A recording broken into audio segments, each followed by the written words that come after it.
Welcome to The Explainer. Today, we are completely demystifying this sometimes intimidating world of personal finance. We're going to give you a real, step-by-step blueprint to take you from just surviving paycheck to paycheck to truly thriving. Look, I know money carries a ton of emotional baggage, but today, we're stripping all that anxiety away and focusing purely on the mechanics of building a life you actually love. Let's get right into it. Okay, so I want to kick things off by asking a pretty tough question right up front.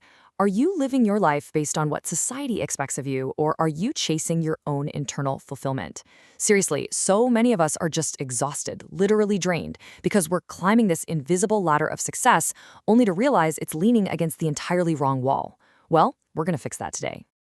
To make sense of this massive topic, we've broken it down into a 5-step syllabus. 1. Redefining wealth and happiness. 2. Escaping the scarcity trap. 3. The mechanics of saving. 4. Investing and building equity. And 5. Increasing your earning power. Think of this as your ultimate guide to conquering financial anxiety once and for all.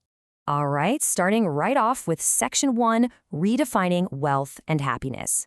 We really have to begin by completely tearing down those flawed definitions of money that we've all been taught to chase since we were kids. And entrepreneur Scott Galloway hits the nail on the head here. Being rich is just the flashy stuff. It's what you see: high income, high burn rate. But true wealth, that's the quiet math of having passive income that's greater than your lifestyle burn rate. Galloway actually shares this amazing comparison. He contrasts an investment banker making millions but spending every single dime to keep up appearances with his 94-year-old father who makes $52,000 a year but only spends $48,000. Take a second to really digest that math. Because his dad's passive income outpaces his spending, he is the one who's truly wealthy, totally free from economic stress. Crazy, right? Former investment banker Nisha Shah frames this perfectly.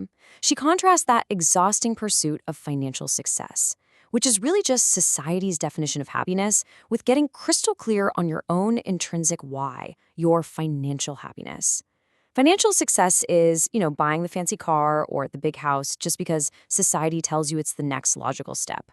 But financial happiness, that's aligning your money with the life you actually want to live, even if that means stepping off the traditional corporate ladder to finally find some peace.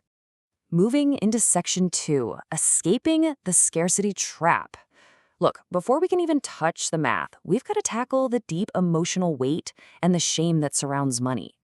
Enter the ostrich effect. We have absolutely all been there, burying our heads in the sand, straight up refusing to check our bank accounts after a weekend of impulse spending. It's so frictionless to spend money today, right? Just a quick double tap on our phones, and it's gone. It is incredibly easy to lose track. But avoiding your finances, all that does is allow those bad habits to quietly compound against you behind the scenes. This ties right into a super powerful insight from author Lewis Howes. He says your beliefs dictate your behaviors. Think about it. If you secretly harbor this belief that having money makes you a bad person, your behaviors are naturally going to keep you trapped in scarcity. You might actually be unconsciously pushing opportunities away just because of this ingrained hidden belief that being a good person means you have to struggle. Rewiring that belief, that is absolutely step 1 to abundance. Okay, Section 3, the mechanics of saving. Now we get into the really practical math of managing what you actually make, breaking it down into steps that literally anyone can follow. The absolutely crucial starting point is this anchor number, $2,000. Vanguard research, highlighted by Nisha Shah, shows that saving just a $2,000 emergency fund increases your overall financial well-being by a massive 21%.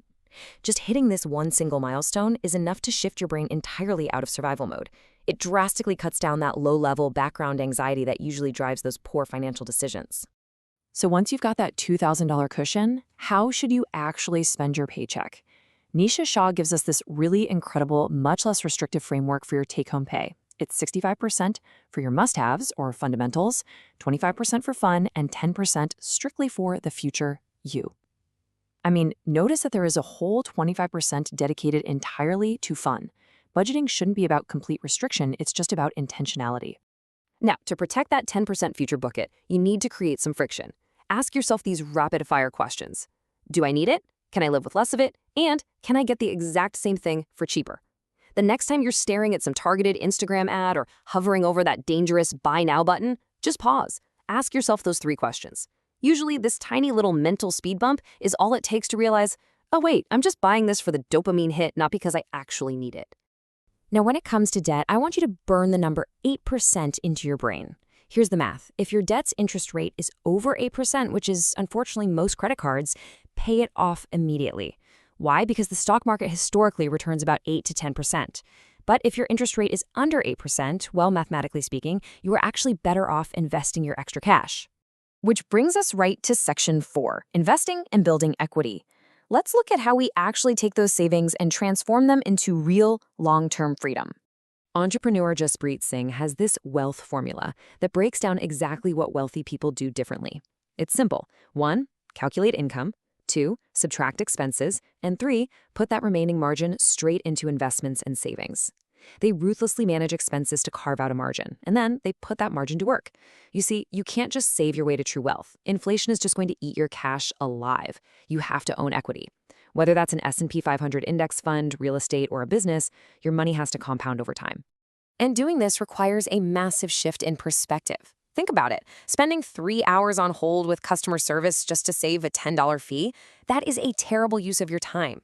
Instead of endlessly trying to squeeze pennies out of a $40,000 pie, you need to figure out how to grow that pie to $400,000. Stop the extreme penny pinching and shift your mindset toward expanding your total capability.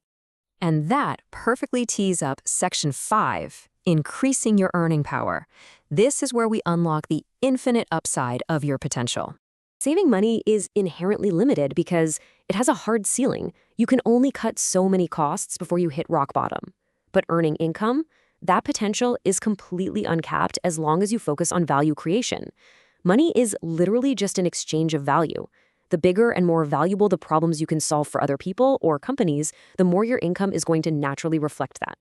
Experts like Cody Sanchez and Nisha Shah make a really fantastic point here. Today, companies value practical problem solving way more than traditional fancy degrees. This allows you to negotiate for ownership and equity without a massive pedigree.